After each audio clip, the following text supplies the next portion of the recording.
that tingle-inducing, rosy-cheeked, heart-thumping blessing that is touted to be a birthright by so many spiritual gurus, yet has been totally elusive to yours truly. Or at least it's never been returned to me.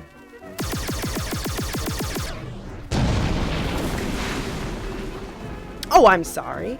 Did I just fall into a bout of the melodram patheticism?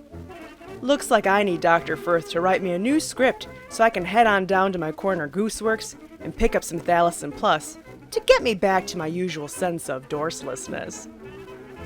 But do you know who historically does not have a difficult time finding love? Bearded ladies. Wow. Madame Jane de Vere, married. Madame Josephine Clofulia, married to painter Fortune Clofulia. Mrs. Myers obviously had a Mr. Myers, shown here together. Grace Gilbert, the famous, often bleach blonde, yet naturally red-headed bearded lady, married her childhood sweetheart, Giles Calvin. Sidonia de Barksey married a Hungarian cavalry officer, Baron Anton de Barksey, and thusly became a baroness. She gave the baron a son, Little Niku, who was actually a dwarf, and then grew a beard. Clementine DeLay, married to a local baker in Lorraine, France. They owned and ran a cafe together.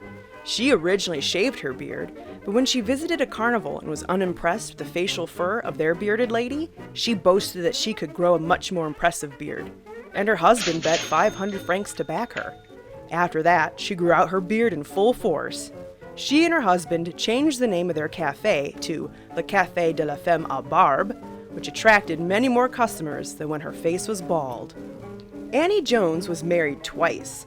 Her first marriage to a carnival barker dissolved after 15 years, but soon after she married again to William Donovan, and they traveled together as a duo act, touring Europe until he died. You may remember Olga Roderick of Freaks fame. She was married 4 times. She had divorced only one of her husbands due to his alcoholism. The other 3 died. And what about the most bearded lady of them all, Julia Pastrana? She wasn't just her suit, she was their suit, an everywhere suit. Surely one thinks a woman of her follicular grandeur, amid other physical assets, could not have won the love of any man but a momentary tryst with a blind and drunken lighthouse keeper who'd lost a bet. But one would be wrong. She too was also married, clearly happily married, as she said of her husband, "He loves me for my own sake." Now, doesn't that just warm the cockles of your heart, knowing that, yes, Virginia, we do live in a world where true love can be attained through beauty of the soul, and superficial beauty of the body is ultimately meaningless in the face of that love? It makes one wonder, who was this saintly man that Julia married who was blessed with X-ray eyes of a supernatural calibration to see the pulchritude of one's anima? His name was Theodore Lent, and this might be a picture of him. And he wasn't just Julia's husband, but also the showman who managed and exhibited her. So while Julia entertained her audiences by singing English and Spanish songs, dancing the Highland Fling, and charming her audience with direct conversation, Theo Lent enticed more of the mostly hairless masses to come and see her through publicity that touted his wife as having the face of a baboon, the body and limbs of a woman, the skin of a bear. Now, maybe those aren't the most attractive phrases one would describe their wife, but while Lent was promoting her as the nondescript baboon lady and the ugliest woman in the world, he was sure to mention that she was also a lady in every respect, wherein the nature of the woman predominates over the orangutans. It's not easy to pinpoint where this magical love story begins, especially since much information regarding Julia's early years was suppressed by Lent, but he did lovingly offer her history within her publicity, that she was discovered in a cave, suckled by her Indian mother, dwelling with baboons, bears, and monkeys, insinuating that Julia's parentage was through a human mother being intimately ravaged by the beasts she lived with, also stating that the Root Digger Indians, the fictional tribe of which Julia's mother supposedly belonged, know no difference between themselves and the animals they live with inside the caves they inhabit. Oh, and just for reference, the term root digger in Victorian times by itself insinuated a people with the traits of being lazy, dirty, animalistic, bloodthirsty savages. Lent was the dutiful Victorian-era husband, managing Julia's shows as they toured around Europe and America, and bringing in that sweet Freakshow bacon to provide for their way of life, while he only occasionally dabbled in prostitution. Julia was a devoted wife. In the company of other men, she would keep her face covered with a thick veil and not lifted until her husband was present. Perhaps by this fact alone, people may speculate that Lent only married Julia to keep her in his control, and from being persuaded to perform through other showmen, since she was an excellent money-making attraction. But that's just brutal silliness. Lent and Julia had a child, after all. A child who was born with the same congenital traits that Julia had, and who unfortunately died 2 days after his birth from asphyxiation, with Julia following close behind due to difficulties in his delivery. Julia's dying words were, "I die happy. I know I have been loved for myself." Theo Lent sold the bodies of his beloved wife and child to Moscow University's Anatomical Museum for a bereaved 500 pounds. When Lent discovered that the university had embalmed the bodies and then put them on display, he naturally bought them back for 800 pounds. And then put them on display himself, to make more money. So by now you may be thinking, geez, this Lent guy is sounding more and more like a monster, not a loving husband. But there's one more thing. After Julia died, Lent remarried to another bearded lady, Marie Bartel, whose father he promised he would not exhibit as a freak, even though he did anyway. Lent would exhibit his living wife as the alleged sister to Julia with the moniker Miss Zenora Pastrana, and he placed her right next to the mummified corpses of his late wife and child. Oh, Jesus Christ! So wait. If Lent was such a rat bastard, how could Julia be quoted as feeling love for herself? Well, who knows? We don't know what her early life was like, how her actual parents and peers treated her, and so forth. It's entirely possible the poor thing never knew what actual love was. And quite frankly, I'm not convinced that all the other bearded ladies did either, regardless of their success in marriage. Did Clementine DeLay's husband back her beardedness with 500 francs because he believed in her and they were the perfect cafe-running power couple? Or did he simply spot a way to make more money, taking advantage of the popularity of freak shows? When they opened under the new name after Clementine grew out her beard, their cafe became a much greater success. Grace Gilbert only married Giles Calvin after he was widowed, and nearly from the start of their marriage, rumors abounded that their marriage was a hoax. She retreated from the freak show limelight for a time after the rumors became so fierce that she couldn't take it anymore. But working their farm ended up not being as lucrative for them, so she returned to being exhibited.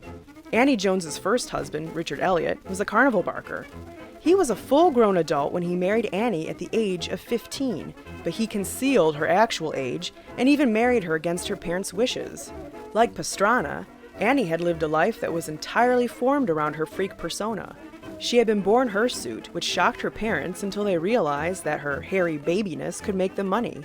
She joined Barnum's exhibition at the age of 9 months, making her parents a cool $150 a week. In today's money, that would be approximately $2,565.66 per week, or just over $133,000 a year. Did her parents not approve of Elliot because of their age difference, insinuating a creeper, controlling personality? Or did they not approve because after she married, their $150 a week would go bye-bye? And that brings us to the crux of this whole hairy thing. If you were a famous freak performer in the Victorian era, you could make bank. The freak shows and exhibitions were popular everywhere, and the freak performers who became popular enough to earn celebrity status would tour throughout America and Europe. Even Queen Victoria and Prince Albert loved freaks, often inviting the latest touring celebrity freak to the palace to entertain them, and once a freak performer made it to Buckingham Palace, it wasn't uncommon that they be invited to the palaces of the rest of Europe's royalty.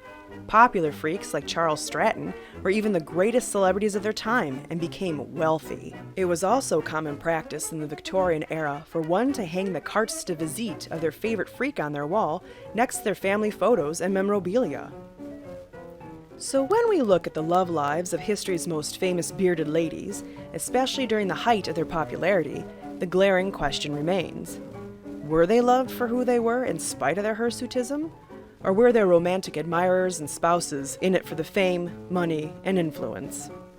We can derive a lot of meaningful lessons from the bearded ladies of our freak antiquity.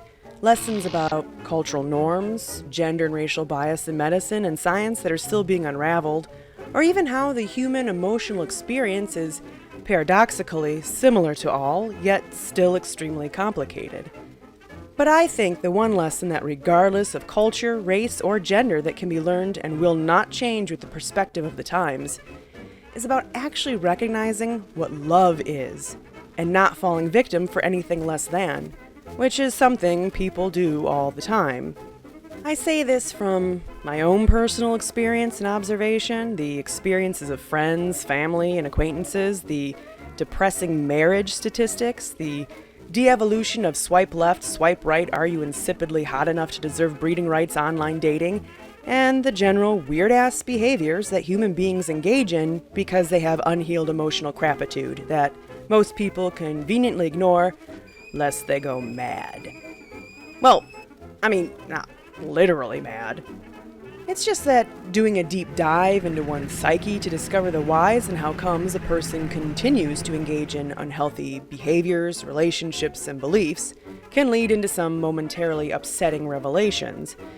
Just think how our Julia would have felt if she had realized that she wasn't loved for herself at all, but actually just married to a lying, money-grubbing, rat-f***ing bastard.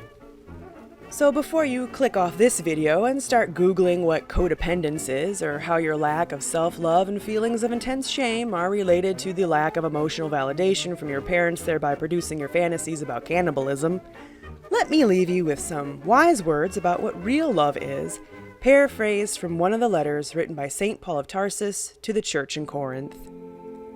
Love is patient. Love is kind. Love is not jealous or boastful.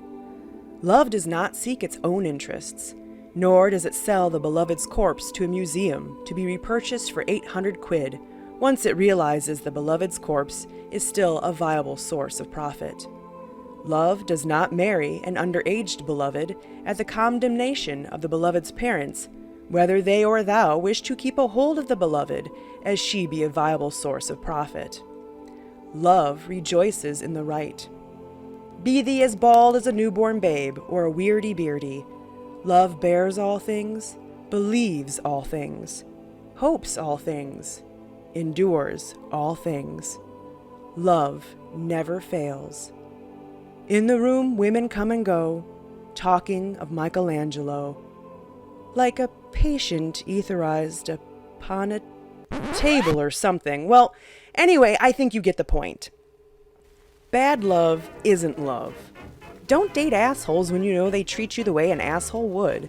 Don't date people you don't actually like, or even people you might think you'd like to like, thinking you might like them solely because they liked you first when otherwise you wouldn't think of liking them at all. I mean, there's a reason you wouldn't date them 4 years ago when you weren't lonely, Craig. You ultimately become what you love, so choose your loves wisely. Otherwise, you could act an idiot and wind up sucker-slapping comedians in the face simply because your narcissist partner just didn't find them funny. But let's get back to dear Julia.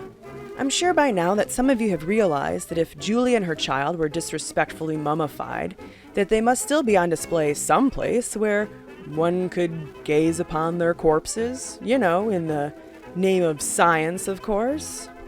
Mr. President. However, you're too late for that.